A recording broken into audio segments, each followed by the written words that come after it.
వాక్యమైన పరిశుద్ధ గ్రంథం బైబిల్లో నుండి ద్వితీయోపదేశకాండం 16వ అధ్యాయాన్ని చదువుకుంటాం. ద్వితీయోపదేశకాండం 16వ అధ్యాయం. అబీబు నెలను ఆచరించి నీ దేవుడైన యెహోవాకు పస్కా పండుగ జరిగింపవలెను. ఎలా అనగా, అబీబు నెలలో రాత్రివేళ నీ దేవుడైన యెహోవా ఐగుప్తులో నుండి నిన్ను రప్పించును. యెహోవా తన నామమును స్థాపించుటకై ఏర్పరచుకున్న స్థలంలోనే నీ దేవుడైన యెహోవాకు పస్కాను ఆచరించి గొర్రె మేకలలో కానీ గోవులలో కానీ బలి అర్పింపవలెను. పస్కా పండుగలో పొంగిన దేనినైనాను తినకూడదు. నీవు త్వరపడి ఐగుప్తు దేశంలో నుండి వచ్చితివి కదా. నీవు ఐగుప్తు దేశంలో నుండి వచ్చిన దినమును నీ జీవితములన్నిటిలో జ్ఞాపకం చేసుకున్నట్లు బాధను స్మరణకు తెచ్చు పొంగని ఆహారము నువ్వు 7 దినములు తినవలెను. నీ ప్రాంతములన్నిటిలో 7 దినములు పొంగినదేదైనాను కనబడకూడదు.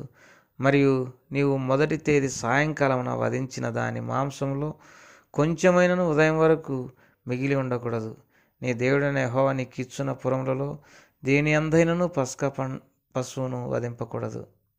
నీ దేవుడైన యెహోవా తన నామమును స్థాపించుటకై ఏర్పరచుకున్న స్థలంలోనే నీవు ఐగుప్తులో నుండి బయలుదేరి వచ్చిన వేళను, అనగా సూర్యుడు అస్తమించు సాయంకాలమున పస్కా పశువును వధించి నీ దేవుడైన యెహోవా ఏర్పరచుకున్న స్థలమున దానిని కాల్చి భుజించి ఉదయమున తిరిగి నీ గుడారములకు వెళ్ళవలెను.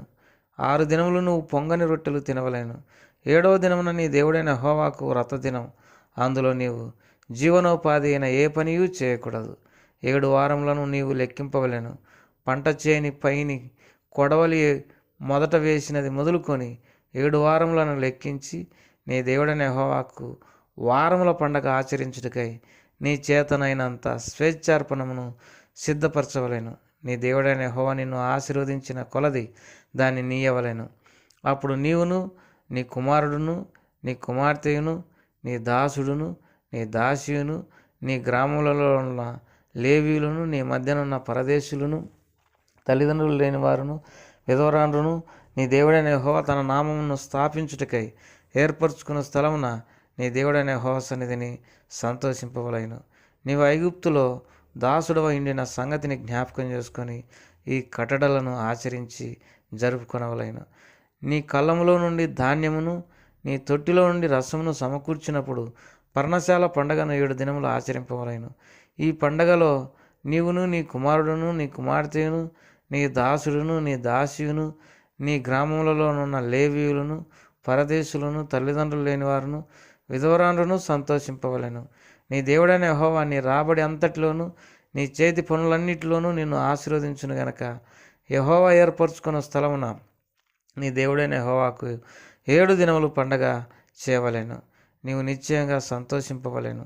7కి 3 మార్లు, అనగా పొంగని రొట్టెల పండగలలోను, వారముల పండగలోను, పర్ణశాలల పండగలోను నీ దేవుడైన యెహోవా ఏర్పరచుకున్న స్థలమున నీ మగవారందరూ ఆయన సన్నిధిని కనబడవలెను. వారు వట్టి చేతులతో యెహోవా సన్నిధిని కనబడక నీ దేవుడైన యెహోవా నీకు అనుగ్రహించిన దీవెన చొప్పున ప్రతివాడు తన శక్తి కొలది ఇయ్యవలెను. నీ దేవుడైన యెహోవా నీకు ఇచ్చున్న నీ గ్రామములన్నిటిలోను నీ గోత్రములకు న్యాయాధిపతులను, నాయకులను నీవు ఏర్పరచుకొనవలెను. వారు న్యాయమును బట్టి జనులకు తీర్పు తీర్చవలెను. నీవు న్యాయం తప్పి తీర్పు తీర్చకూడదు, పక్షపాతం చేయకూడదు, లంచం పుచ్చుకొనకూడదు. ఎలా అనగా లంచం జ్ఞానుల కనులకు గుడ్డితనం కలగజేయును, నీతిమంతుల మాటలకు అపార్థం పుట్టించును. నీవు జీవించి నీ దేవుడైన యెహోవా నీకు ఇచ్చున్న దేశమును స్వాధీనపరచుకున్నట్లు కేవలం న్యాయముని అనుసరించి నడుచుకునవలెను.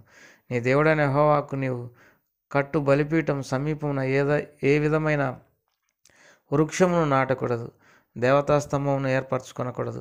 నీ దేవుడైన యెహోవా విగ్రహమును ద్వేషించువాడు గనక నీవు ఏ స్తంభమునైనను నిలబెట్టకూడదు. దేవుడి మాటలను మన కొరకై దీవించి ఆశీర్వదించునుగాక. ప్రార్థన చేసుకుంటాం. ప్రేమగల తండ్రి, దయగల ప్రభా, ఘనమైన దేవ, శక్తి కలిగినటువంటి దేవ, మాట్లాడే దేవ, మీకు వందనములు, స్తోత్రములు. ద్వితీయోపదేశకాండం 16వ అధ్యాయాన్ని చదువుకోవడానికి సహాయపడుతున్నావు. మరి కొన్ని వాక్యాలను ధ్యానించుకోవడానికి సహాయపడమని యేసు ప్రభువారి నామం పేరట స్తుతించి ప్రార్థించి వేడుకుంటున్నాం తండ్రి. ఆమేన్. అబీబు నెలను ఆచరించాలని దేవుడు ఇజ్రాయేలులకు మరి గుర్తు చేస్తుంటున్నాడు. ఎందుకనగా అబీబు నెలలో మరి ఐగుప్తులో నుండి ఇజ్రాయేలీలు బయటికి వచ్చినారు. ద్వితీయోపదేశకాండం 16:1. అబీబు నెలను ఆచరించి నీ దేవుడైన యెహోవాకు పస్కా పండుగ జరిగింపవలెను. ఎలా అనగా అబీబు నెలలో రాత్రివేళ నీ దేవుడైన యెహోవా ఐగుప్తులో నిన్ను రప్పించెను. కాబట్టి ఐగుప్తులో నుండి వీరు బయటకు వచ్చినటువంటి ఆ దినాన్ని తమ జీవితంలో జాగ్రత్తగా గుర్తుపెట్టుకోవాలని దేవుడు సెలవిస్తూ వచ్చినాడు. ద్వితీయోపదేశకాండం 16:3. పస్కా పండుగలలో పొంగిన దేనినైనాను తినకూడదు. నీవు త్వరపడి ఐగుప్తులో నుండి వచ్చితివి కదా, నీవు ఐగుప్తులో నుండి వచ్చిన దినమును నీ జీవితములన్నింటిలో జ్ఞాపకం చేసుకున్నట్లు బాధను స్మరణకు తెచ్చు పొంగని ఆహారం 7 దినములు తినవలెను. ఐగుప్తులో నుండి బయటకు వచ్చినటువంటి ఆ దినాన్ని దేవుడు ఇజ్రాయేలీలు జ్ఞాపకం చేసుకునవలనని మరి గుర్తు చేస్తుంటున్నాడు. కారణం ఏంటంటే ఐగుప్తుల వాళ్ళు 430 సంవత్సరాలు దాసత్వంలో ఉంటూ వచ్చినారు. వేటి పనులు చేసేటటువంటి వారు. వారి ప్రాణాలు మరి దాసత్వం వలన విసిగిపోయినాయి. వారు మూలిగేటటువంటి వారు. వారు దుఃఖపడి బాధపరచబడి ఎంతో శ్రమల పాలై మరియు ఐగుప్తుల చేత హీనమైనటువంటి స్థితికి వారు దిగజారిపోయినట్టుగా మనం దేవుని వాక్యంలో చూడగలం. అయితే దేవుడు మరి ఐగుప్తులో నుండి వారిని బయటికి తీసుకొచ్చినాడు. గొర్రెపిల్ల రక్తము వారి దాలబందరాల మీద ప్రోక్షణ చేయబడింది. సంహారపు దూత మరి ఏ ఇంటి మీద, ఏ ఇంటి ద్వారబంధం మీద మరి రక్తం ఉందో ఆ రక్తాన్ని చూసి వెళ్ళిపోయింది. అయితే ఐగుప్తులో ప్రతి తొలిచూలును మరి మగవారిని అయితేనే ప్రతి తొలిన పుట్టినటువంటి కుమారుణ్ణి తర్వాత పశువును మరి సంహారపు దూత సంపుతూ వచ్చింది. దీనివల్ల ఐగుప్తులో మహాఘోష పుట్టింది. అప్పుడు వారు వెంటనే మీరు వెళ్ళిపోండి అని చెప్పినాడు. కాబట్టి ఈ పస్కా పండుగను వారు తప్పక జ్ఞాపకం చేసుకునవలనని మరి దేవుడు వారికి గుర్తు చేస్తూ వచ్చినాడు. ప్రియమైనటువంటి వారులారా, సాతాను బంధకాలలో మనము బంధించబడినటువంటి వారిని. అయితే మనము పాపానికి మరి సాతానుకు దాసులమై ఎంతో బాధను, శ్రమను, కష్టాన్ని అనుభవిస్తున్నటువంటి వారం. అయితే తండ్రి అయినటువంటి దేవుడు మనల్ని ప్రేమించి మన కొరకై తన కుమారుడైనటువంటి యేసుక్రీస్తు ప్రభువారిని లోకానికి పంపించి ఆ కుమారుని శిలువయందు బలిగా శిలువలో బలియాగం చేయించి మరి ఆ కుమారుని యొక్క మరి ప్రాణము ధారపోయడం ద్వారా, లేకపోతే ఆయన మన కొరకే అపరాధ పరిహారార్థ బలి గావించడం చేత, లేకపోతే మన పాపమును తన శరీరం మీద మోసుకునుట చేత, ఆయన తన రక్తాన్ని చిందించుట చేత మనకు విడుదల కలిగింది. అందుకే మరి దేవుని వాక్యంలో రాయబడి ఉన్నట్టు, ఓ ఇజ్రాయేలు నీ భాగ్యం ఎంత గొప్పది, యెహోవా రక్షించిన నేను పోలిన వాడేవాడు అని దేవుని వాక్యంలో రాయబడింది.